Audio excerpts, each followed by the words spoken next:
Session 21, part 1. Let's talk again about Maldic and third density experience. Let's go.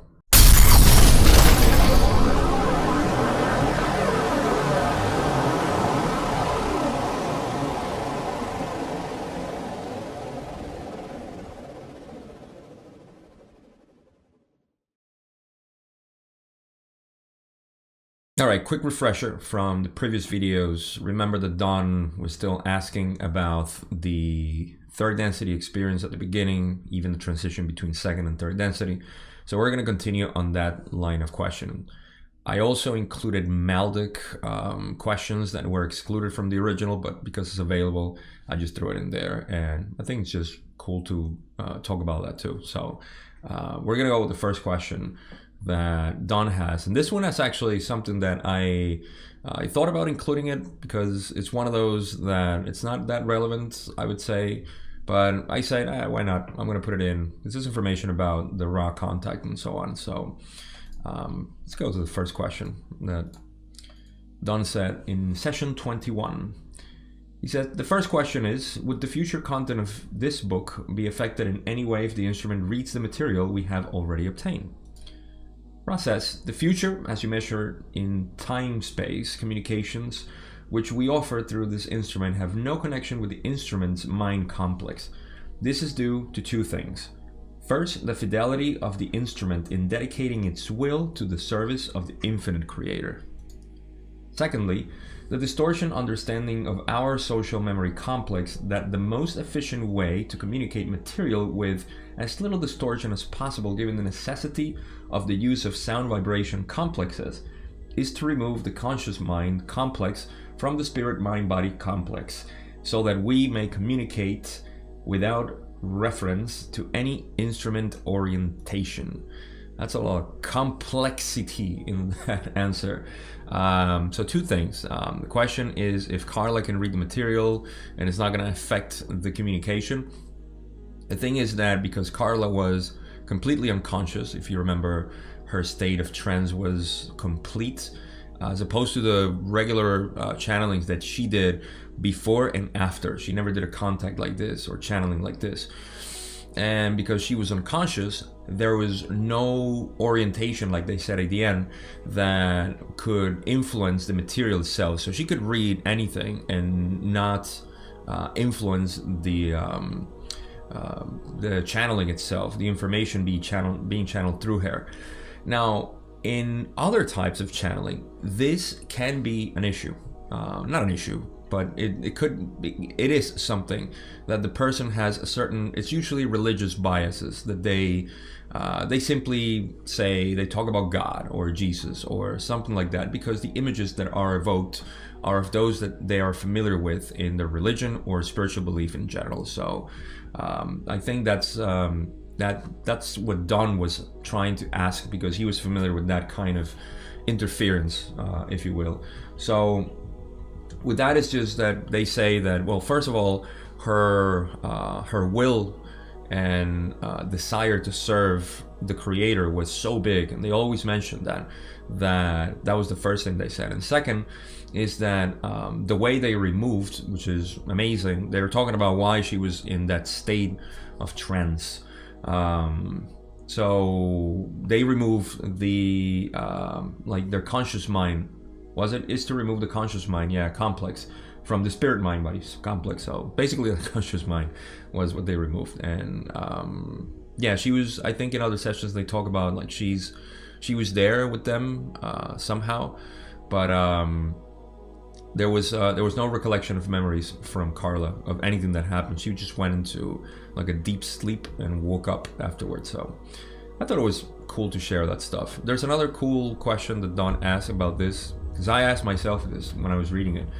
A little appendix to this. Do you use your vocabulary or the instrument's vocabulary to communicate with us? Ra says, we use the vocabulary of the language with which you are familiar.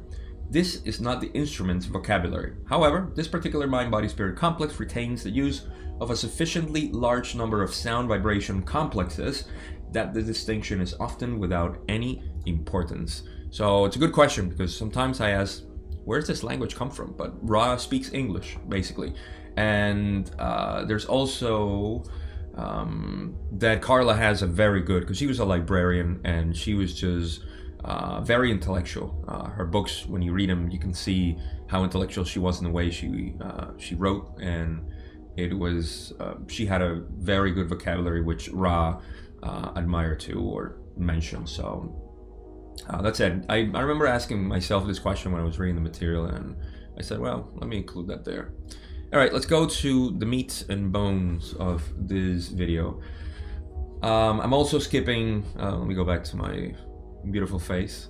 I'm skipping a couple of questions about Andrija Puharic, or I don't know if I'm pronouncing it, probably not, his name.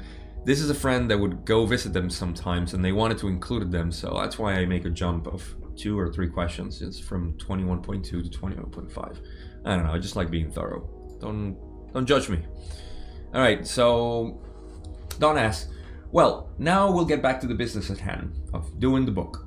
I want, as we covered this early part of the 75,000 year cycle, I would like to go back a little bit, quite some distance perhaps, before the 75,000 years occurred, and take one more look at the transfer of entities from Maldek to clear up this point. I would like to check the time that you gave us, because we had some distortions in numbers back in the early part of this, and I'm afraid this might be distorted. These entities from Maldek were transferred how many years ago? Ross says, the entities of which you speak underwent several transitions, the first occurring 500,000 of your years approximately in your past as you measure time. At this time, the entities were transformed into a knot. This continued for what you would call eons of your time. Those aiding them were repeatedly unable to reach them. All right, let me make a pause here. For those who haven't checked out, I believe it's session 6 or 10. We talk about Maldek, maybe both. I don't know, it might be none of them. But Maldek was a planet that was between Mars, or the current orbit of Mars, and Jupiter. This planet exploded because of, long story short, their population was very belligerent and they got into a war, destroyed their planet, and this is why Ra is making reference that they were tied into a knot, because once the planet exploded, remember they are the planets, the planet exploded, they became completely dissolved, well, not completely, but very much dissolved into a knot of confusion. So that's what they're talking about here, and Don just wants to clarify the time when this happened, or when this transfer happened actually. So let's continue reading. So 500,000 years ago. All right, Ra continues. At a period approximately 200,000 years in your past, as you measure time, a Confederation entity was able to begin to relax this knot, from which none had escaped during planetary annihilation. These entities then were transformed again into the inner, or time-space dimensions, and underwent a lengthy process of healing. When this was accomplished, these entities were then able to determine the appropriate movement, shall we say, in order to set up conditions for alleviation of the consequences of their actions. Which actually means that after 300,000 years of that, there's also a discrepancy between the dates they give here and the dates they give, I believe, in session 10. And it has to do with the 500,000 years. But regardless, what happened was, of the date, is that after they destroyed the planet, they had to go under some serious healing. I mean, just imagine waking up to your true reality, which is time-space, your essence, your stream of soul, and realizing that you just lost your planet. So that must be a shock. So again, I'm not sure how relevant it is, the 300,000 year or more, because they're in time-space. But in any case, this is something that that happened. Maybe it doesn't go further. I don't know. I have questions about, but these are just my questions, nothing about this. But yeah, after that, they couldn't get reached. What happened was that the Confederation tried to reach them. This knot of fear that they became, this dissolution of souls, and they couldn't reach them until they themselves kind of like put themselves together, and then the Confederation started reaching them. So just to help them out in order for them to alleviate their conditions of the karma that they generated. So let's go. Let's continue. Ra says, at a time 46,000 of your years in your past, as you measure time, this being approximate, these entities chose incarnation within the planetary sphere. That would be planet Earth. They decided to come here and alleviate their karma that way. We talked about this in the other sessions, which is they decided to come here in a Bigfoot, basically. It's Rod doesn't like that term, but that's how we know them. The stealthy Bigfoot. So that's how they incarnated here, so they could not have access to third density tools or equipment, basically. So they decided to do that too. It wasn't like the Confederation imposed that on them. It was their decision after how many thousands of years of reflection and so on. So we'll see. Don says in the next question, I see. Then no incarnation occurred before this master 75,000 year cycle of Maldic entities. Correct? Ra says, this is correct in the sense of incarnation in third density time-space. Space-time, maybe, Ra meant to say. And let's see what Don says. Were there any of these entities then incarnated in second density before the 75,000 year cycle? Good question. Ra says this is incorrect.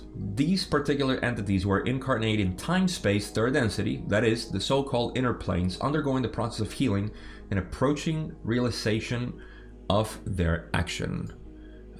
Okay, so Don is asking if they incarnated here before the 75,000 year cycle, and Ra said no. They were incarnated in third density time-space, which is the reverse of space-time. In actually our true reality, not this physical form.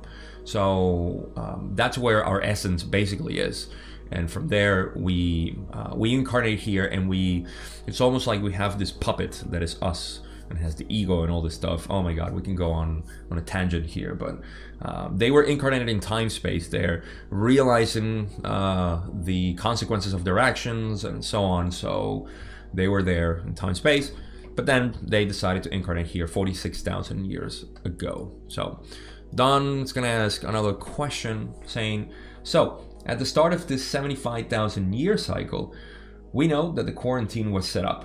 I am assuming then that the Guardians were aware of the infringements on free will that would occur if they didn't set this up at that time, and therefore did it. Is this correct? Process. This is partially incorrect. The incorrectness is as follows. Those entities whose third density experience upon your red planet was brought to a close prematurely were aided genetically while being transferred to this third density. This, although done in a desire to aid, was seen as infringement upon free will. The light quarantine, which consists of the Guardians or Gardeners, as you may call them, which would have been in effect, thus was intensified.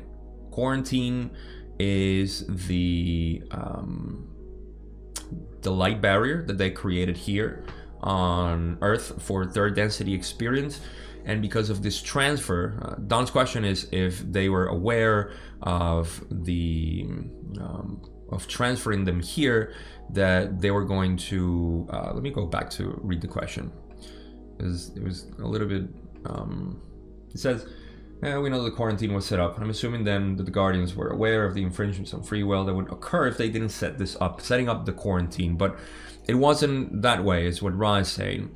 They're saying that it was because they were genetically modified, those entities from Mars that were brought here. They had to change genetically who they were. Remember, they were already going or undergoing third density experience, and because of, again, belligerent behavior, they render their planets uninhabitable. So they had to be transferred here. So that was Yahweh, as we know already from session 18, and before that they were transferred here. So this genetically modified organism, GMO Martians, where the reason why they had to intensify the quarantine, because even though they did it for a goodwill, I guess, a good reason, you know, and a desire to serve those entities, it was seen as an infringement of free will. So the quarantine, the light quarantine, had to be intensified. All right, now let's go to another part of this line of questionings, I believe. And Don says, now, when the 75,000 year cycle started, the lifespan was approximately 900 years average. What was the process and scheduling of mechanisms, shall I say, of reincarnation at that time? And how did the time in between incarnations into third density physical apply to the growth of the mind-body-spirit complex? Ra says, this query is more complex than most, and I agree. We shall begin. The incarnation patterns of the beginning third density mind-body-spirit complex begins in darkness. For you may think or consider of your density as one of, as you may say, a sleep and a forgetting. This is the only plane of forgetting.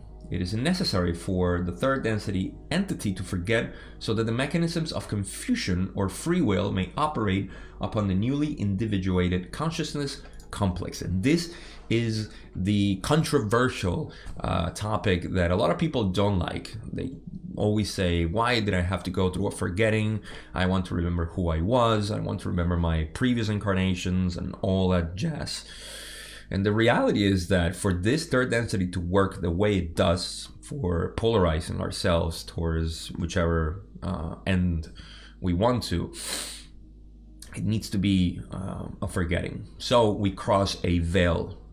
This veil is only available or exists in third density. So this is the only experience in the whole universe where we forget who we are. Truly, the soul stream, as they call it, is the database of information that we have from our previous incarnations. And also, without veil, we know our connection with the Creator and the rest of the universe and all the different densities of consciousness. So if we were to know that here, things would be very different. And I know that people usually say, well, then I wouldn't be suffering too much. But as the Buddhists have been wont of saying, this is the plane of suffering. If you decide to do it, of course, you can always take the Zen way or just Eastern philosophy. So you don't have to suffer. But then that means no pleasures. So that's our choice. All right, let's move on. There's much more to talk about here than Ra is saying. So Ra continues. Thus, the beginning entity is one in all innocence, oriented towards animalistic behavior, using other selves only as extensions of self for the preservation of the all self. The entity becomes slowly aware that it has needs, shall we say, that are not animalistic. That is, that are useless for survival. These needs include the need for companionship, the need for laughter, the need for beauty, the need to know the universe about it. These are the beginning needs. This is beautiful, actually. Puts a lot into context about who we are and what we're supposed to seek here. When you remember that we came from second density beings, animals, say, or plants, doesn't matter. Let's just talk about animals because we can relate more about this animal body, or half animal, half God body. Individuated consciousness. I don't like the word God used in that context, but the point is that the need is, first, it starts with this animalistic behavior because that's who we are. This is, again, going back to Don's question, like how this works in the first cycle of this master cycle, where they move in their experience and their learning. So Ra is explaining all that. Again, the thing is that they use, in essence, the experience to start looking for things that obviously their mind is capable of doing, and they start exploring things that are useless for survival. If you remember, animals are just there for survival. That's just their state of being. They start learning a lot more, and that's how they progress into third density. But these are the things, and I think it's beautiful for us to know, because this we're still trying to learn. This guy included, this guy especially, the need for laughter, companionship, the need for beauty, the need to know the universe about it. These things, believe it or not, it's still kind of complex for us. It's a weird experience for us to live, especially in this world right now where everything thrown at us is negativity, apparent negativity, illusory negativity. But that's just how we perceive this. Plus, we have so many biases and so on. So even though we're at the end of the master cycle, we are still looking into these basic needs for third density experience. Anyhow, let's go on with the rest of the question. Well, the answer, Ra says, as the incarnations begin to accumulate, further needs are discovered. The need to trade, the need to love, the need to be loved, the need to elevate animalistic behaviors to a more universal perspective. Indeed. Ra says, again, during the first portion of third density cycles, incarnations are automatic and occur rapidly upon the cessation of energy complex of the physical vehicle. There is small need to review or to heal the experiences of the incarnation, as what you would call the energy centers begin to be activated to a higher extent. More of the content of experience during incarnation deals with lessons of love, the creative principle, love. Okay, so as we progress, we start looking into, let me say, more advanced, maybe Ross said it and I'm just repeating it, I don't know, more advanced ways of exploring this third density, which is the need to be loved, and love, of course, trade and other stuff. This is all things that we can do, that animals can do. So that's the progression, I suppose. And there's also the as the energy centers are activated, the complexity of our beingness starts getting more intricate, so we need more time between incarnations. But Ra is saying that at the beginning, there is no need, or not much need, for healing and review of our previous lives, because we're still pretty young. We're still babies in this third density experience. We don't know much, so it's just, and it goes automatic too. So that's it. I think I covered that pretty well. That's oh, of course, yeah. And as we start activating more, our energy centers, then our seeking goes more towards love, which is where everybody is in this planet at this point, or the vast majority, of course. So good to consider that that's our purpose, and that's our maximum, advancement here. So let's finish up with last part of Ra's answer, and says, thus the time, as you may understand it, between incarnations is lengthened to give appropriate attention to the review and the healing of experiences of the previous incarnation. At some point in third density, the green ray energy center becomes activated, and at that point, incarnation ceases to be automatic.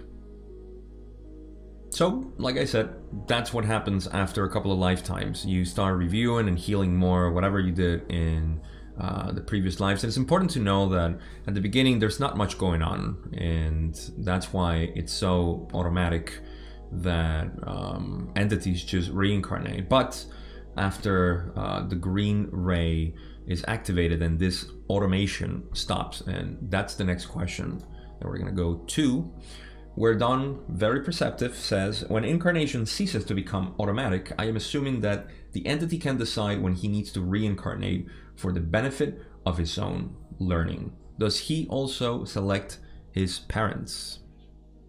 Ra says, this is correct. Last question from Don that I have for this video. He says, at this time in our cycle, near the end, what percentage of the entities approximately incarnating are making their own choices? Ra said the approximate percentage is 54%. Remember that this was 1981, so just a little over half of the planet were doing their own incarnation, or planning their own incarnation. After that, I was actually born in 1982, so I don't know. Maybe I increased that percentage. Maybe I am from Maldek, who knows? But the thing is that 54% of the planet was doing. Now, I'm just gonna say that. Oh, and the other thing before I forget was that yes, after you start choosing your parents, once you activate your heart chakra, your green ray energy center. Now, what happens is that in the early third density experience, as we progress and we have experiences, we start activating those energy centers. You know, these ones are just not automatic, but they're pretty simple and basic. So we activate them from the bottom to the top. And as we have more, I would say the complexity of this, or the difficulty, would be in yellow ray activation, which is the service to others or self path, and then the green ray. So once you do that, then you can select your parents. For some reason, those are the rules of the game. I don't know why, but that's it. And yeah, just to go into the last question, was that approximately 54% of people were actually doing this in 1981. All right, for conclusions now. Taking from this that 54% of the population was doing it, I was going to extrapolate that we know that there has been a heavy influx of wanderers, starseeds, whatever you want to call them, that they're coming here. All of those have green ray activation. So that means that they selected their parents. If they're wanderers, they have to come from a higher state, obviously, from either fourth, mostly from sixth, but could be from fourth, rarely from fifth, if memory serves. So just to know that it's a cool thing to know that we might have selected our parents. That alleviates a lot of the question that people have because they have dysfunctional families, or as we all go through, our childhood had some sort of trauma that we attribute to our parents and brothers too. So all of this was planned and it serves a purpose. Just remember that we are here to know ourselves through the experiences that we have. This whole thing is an illusion. This whole reality is an illusion. What we think is real is an illusion, because everything is made of energy, and that energy is simply manifested in this way for us to have an experience. Because of the veil of forgetting, it's even more an illusion. We are not who we think we are. This allows the ego to be fed to the point that we tend to believe who we are because of what other people say about us, what the environment says about us. So, without getting too philosophical here, the point is that we know this. We know that we are not this. And the more we know about our origins, or our, shall I say, nature, our own nature, not nature as we know here, because again, this is all beautiful illusion. It's still real, but it's not representative of who we are inside. And the other thing is to know that, going back to the material at the beginning where they talk about third density experience and the purpose of our experiences as we go through with catalysts and so on, is to actually enjoy life, see the beauty in everything, wonder about the universe and the creator. This is something that we should all be doing because, first of all, it's free. Second, it only takes imagination. And thirdly, because that's actually what is required here, that you have some sort of belief system where you believe in a creation. One thing that I'll let you ponder on, and it's just one of my thoughts whenever I try to get, I know it's difficult because once we get back to our lives, things start becoming, I would say, more mundane. But when we can sit down and meditate or contemplate and think that the creator is basically me. I'm talking to myself right now, and you are listening to yourself. So we are the creator. We, knowing that the creator made this out of love, we should see everything with love, because we are the creator. If not, which is fine, doesn't mean that we have to. We have other lifetimes to reincarnate and see things lovingly, but that's exactly what we need to do. It's there is no other way around. We have to see the creation with love, and that includes all the nasty things that are portrayed there by those who control the narrative of this so-called society, which is not a society. It's a dysfunctional society, if anything. But I think it's just a huge catalyst for us to continue to accept ourselves, to know more ourselves. And I would finish with that last advice. Anything that happens to you, any experience, is catalyst that if it causes some emotional disturbance in you, doesn't have to be positive or negative or I don't know, ecstasy or depressing. Whenever an experience causes an emotional reaction in you, that is catalyst that is available for you to know yourself more and to learn more about yourself and ultimately accept yourself and become the creator. So that's it. That's all my conclusions for this. Next time we're going to continue talking about the rest of the first cycle in third density, and we're going to talk a little bit about Lemuria too. There is a couple of parts there, a little bit of Orion too, so it's going to be a little mix, but it's going to be fun. Part 2, session 21. I'll see you then.